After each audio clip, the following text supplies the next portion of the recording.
안녕하세요. 취미로 철학하는 남자입니다. 네, 오늘은 2월 13일 1시 36분을 지나고 있고요. 네, 아리스토텔레스 영혼에 관하여 3권 10장에 대한 얘기를 해보도록 하겠습니다. 네, 3권 10장 같은 경우는 3권 9장과 주제가 같아요. 주제가 뭐냐면 이제 생물의 움직임, 행동이나 활동이나 이런 거는 영혼의 어떤 부분이 관장하느냐, 관여하느냐 이거죠. 담당하는 영역이 담당하는 부분이 어떤 거냐 라는 건데요.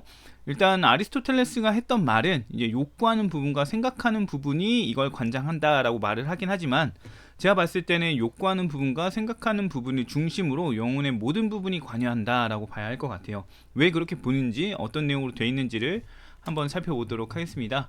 일단 이전 내용에 대해서 다시 한번 빠르게 간단하게 요약을 해볼게요. 아리스토텔레스 같은 경우는 영혼이 네 부분으로 구성이 되어 있다라고 생각을 했고요. 그러면서 성장하는 부분, 감각하는 부분, 상상하는 부분, 욕구하는 부분이 있는데, 이 중에 어떤 부분이 신체의 활동, 어떤 의식적인 활동에 대해서 관여하느냐, 어떤 부분이 담당하느냐, 이걸 찾으려고 했어요. 이 중에 어떤 것이 그러면은 행동이나 활동, 의식적인 행동을 관여할 거다, 이렇게 봤는데, 아리스토텔레스가 뭐라 그러냐면 네 가지 다 운동을 전적으로 담당하지 않는다라는 얘기를 합니다. 그래서 성장하는 부분, 성장하고 뭐 덩치가 커지고 먹으면서 덩치가 커지고 이러는 부분들이 담당한다라고 한다면은 식물도 이동하거나 의식적으로 뭔가 행동할 수 있어야 한다.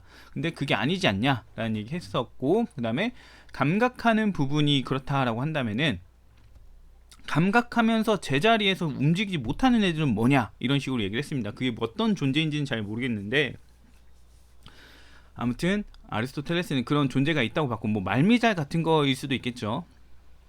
그런 것들이 있는데 그건 아니다 얘기를 했고요. 그 다음에 상상하는 부분인데, 상상하는 거는 기억하고 인식하고 그에 따라서 약간의 생각을 하는 부분이라고 볼 수 있는데요. 보게 되면 이제 아리스토텔레스는 정보를 인식하기만 한다, 이 부분은. 그러니까 우리가 어떤 자극이 주어졌을 때 저거는 뭐 딸기구나, 저거는 장미구나, 이런 식으로 인식하는 역할만 한다라는 겁니다. 그래서 이거는 활동으로 이어지지 않는다. 그리고 생각하는 과정에서 감정적 경험 가능하다, 이렇게 얘기했는데, 그러니까 기억을 떠올리는 거죠. 아, 생각을 해보니까 옛날에 어렸을 때 기억이 나네 하면서 아, 그때가 좋았지라고 하는 그런 지금 상황을 설명하고 있는 겁니다. 그래서 이때 우리는 감정적 경험을 할 수 있지만 그걸 가지고 뭐 행동하지 않는다, 이런 얘기를 하는 거죠. 상상하는 부분, 그래서 이제 기억하는 능력을 가진 부분이라고 볼 수가 있는 거고요. 그 다음에 이제 우리가 어떤 생각, 이래야지 저래야지 생각을 하더라도 그 생각하는 것과 다른 행동을 할 수 있다라는 거죠. 그래서 생각으로는 뭐 밥을 조금 먹어야지 하지만 실질적으로 많이 먹는 그런 경우들에 대해서 놓고 봤을 때, 우리가 생각하는 대로 행동하지 않으니까 이 상상하는 부분이 전적으로 행동에 관여하지 않네, 다른 것이 관여해서 다른 것에 의해서 행동하네 라는 접근을 하는 거죠. 그리고 욕구하는 부분도 아니라고 하는데, 절제하는 경우에, 절제하는 사람의 경우에 욕구에 따라 행동하지 않지 않냐.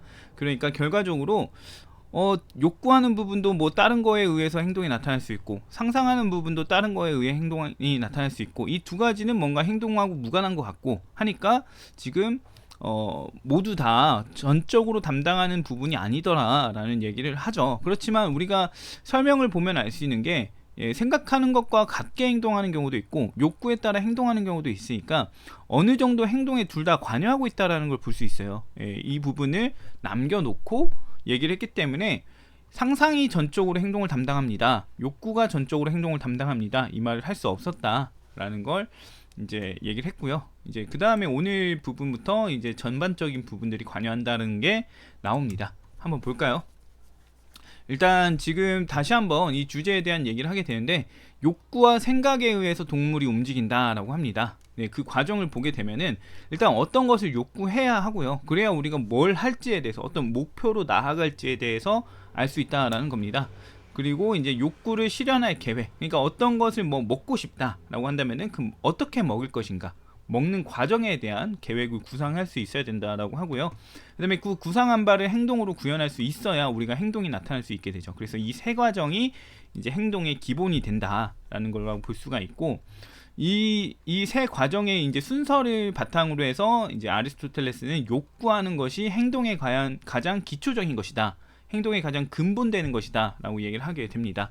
그리고 이제 3권 10장에서 이렇게 세 가지 과정을 언급을 했잖아요. 그러면서 이제 세 가지 질문 정도를 던지게 되는데, 일단 우리가 욕구하는 것에 대한 이제 규정을 조금 합니다. 어떤 특징을 지니는지, 그리고 이 욕구를 실현할 계획을 구상한다고 했는데, 인간 이외의 그 좀 약간 그 지능이 낮은, 아니면 뭐 그냥 그런 동물들이 과연 계획을 구상할 수 있을까?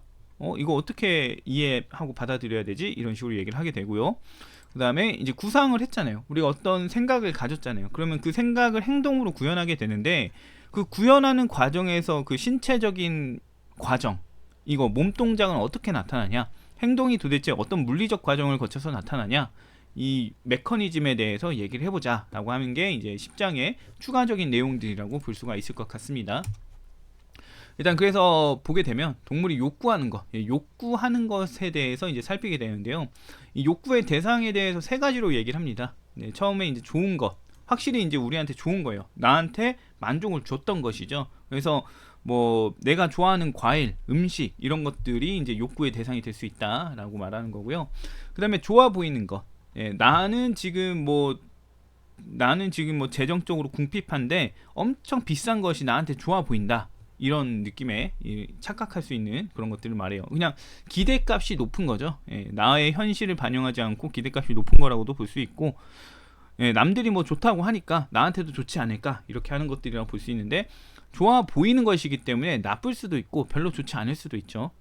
그 다음에 이제 욕구의 대상으로 삼는 거는 가장 덜 나빠 보이는 거. 내가 지금 뭔가를 골라야 되는데 뭐가 좋은지 잘 모르겠어요. 그러면은 덜 나빠 보이는 것을 선택하게 되고 그걸 추구하게 된다. 그런데 이게 좋아서 그런 게 아니라 그냥 좋지는 않지만 그래도 좀 나쁜 걸 피하려면, 그래서 피해서 그렇게 행동에 의한 손해를 덜 보기 위한 그런 대상이다라고 볼 수가 있겠죠. 그리고 이렇게 좋은 것이 이제 좋은 것, 좋아 보이는 것, 덜 나빠 보이는 것을 이제 우리가 추구하게 되는데, 이때 우리가 충돌을 일으킬 수 있다라고 얘기를 하게 돼요. 욕구라는 게 좋은 것이 그러니까 두 개가 있을 수 있다.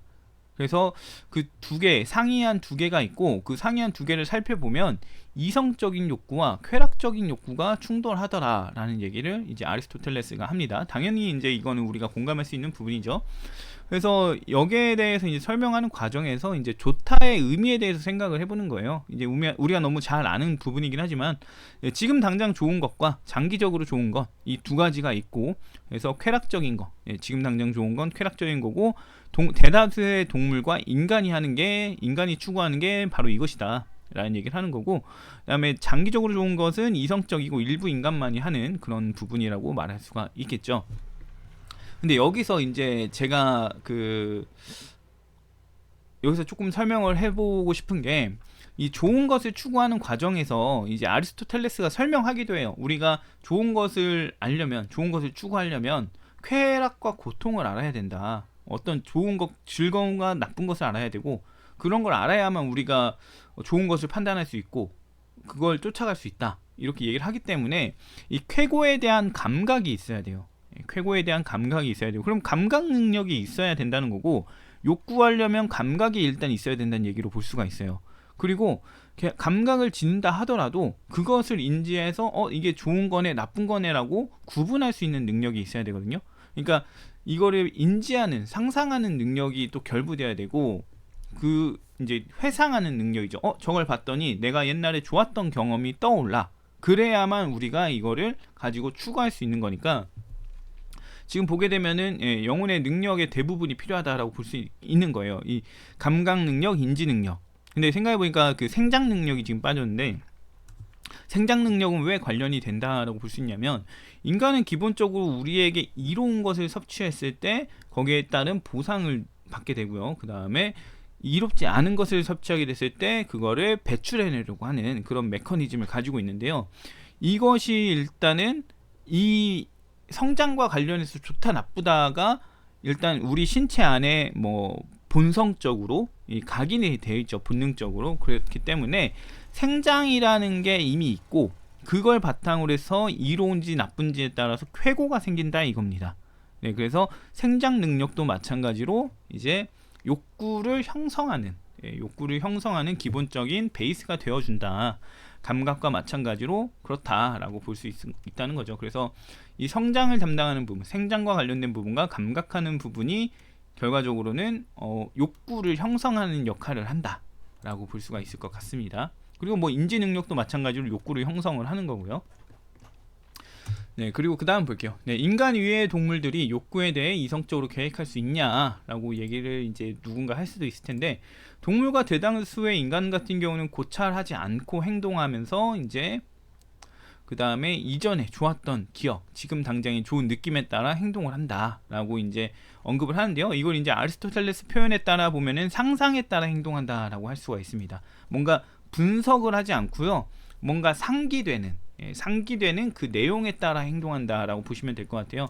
그래서 결과적으로 봤을 때 이 고찰하면서 행동하는, 이성적으로 계획하면서 행동하는 경우는 소수의 사람만 그렇다라는 거예요. 그러면 우리가 행동을 규정할 때 소수를 초점으로 두고 규정할 수 있는 게 아니라 다수를 초점으로 규정을 해야 되고, 마찬가지로 소수의 사람도 이전에 좋았던 기억, 당장 좋은 느낌에 따라서 행동하는 거를 일부 가지고 있을 거란 말이죠.